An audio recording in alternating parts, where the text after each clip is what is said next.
The Book of Judges is the dark ages of Israel's history. It is a raw, often uncomfortable look at what happens to a society when the invisible threads of moral restraint and social responsibility are snapped. While the military and leadership failures were obvious, the moral and social rot was more insidious.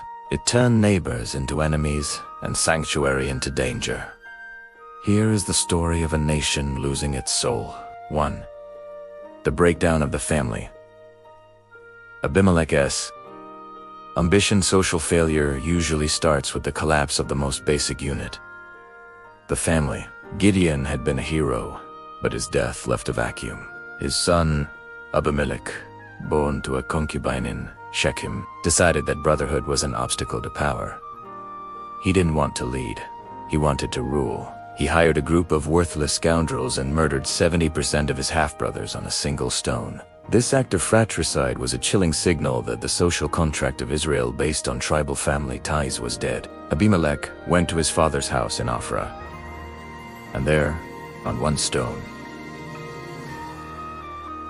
he killed his 70 brothers. The sons of Gideon. Judges Nova 5. The people of Shechem actually supported this, proving that the social conscience of the community had become as hollow as Abimelech's heart. 2. The cheapening of human life. Jephthah's blindness. As the era progressed, the people became so spiritually and morally illiterate that they began to treat the Lord like a pagan god who could be bribed with human life. Jephthah, a social outcast turned military commander, made a rash vow to God. If he won the battle, he would sacrifice whatever first walked out of his house to meet him. He expected a goat or a sheep. He got his only daughter.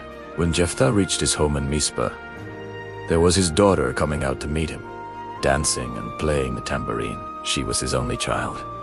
Judges 11:34. The tragedy wasn't just in the vow, but in a society so morally confused that they thought God, who had strictly forbidden human sacrifice, would be pleased by it. It was a peak example of a sincere but completely broken moral compass. 3.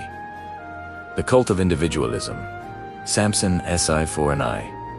Samson is often viewed as a hero, but in the Book of Judges, he represents the ultimate moral failure of individualism. His strength was never used to organize the nation or bring social reform. It was used for his own romantic interests and personal vendettas. His motto was essentially, "I did to them what they did to me."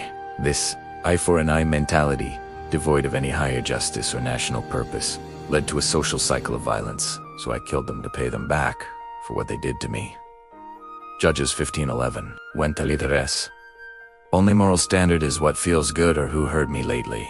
The society around them becomes a chaotic collection of individuals rather than a unified people. 4. The night of absolute social horror. Gibeah, the absolute nadir of the Book of Judges, is found in the story of a traveling Levite and his concubine. They sought shelter in the city of Gibeah, a city of their own people. In ancient Israel, hospitality to a traveler was the most sacred social law. But the men of Gibeah acted like the citizens of Sodom. They attacked a house, leading to the brutal abuse and eventual death of the woman.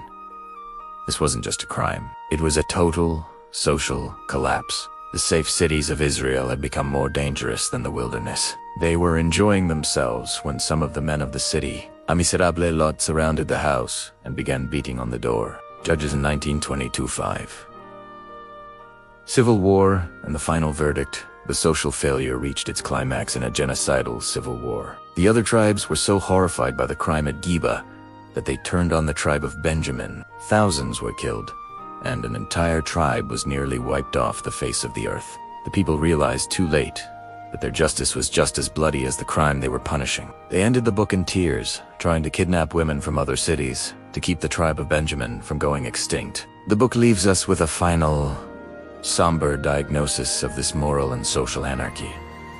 In those days, there was no king in Israel. Everyone did as he pleased. Judges 21:25. The Book of Judges ends not with a victory, but with a question. How can a people survive when they have no king to lead them and no God to guide their hearts? It sets the stage perfectly for the Book of Ruth, a small, beautiful story of moral integrity and social kindness that was happening in the background during these dark times.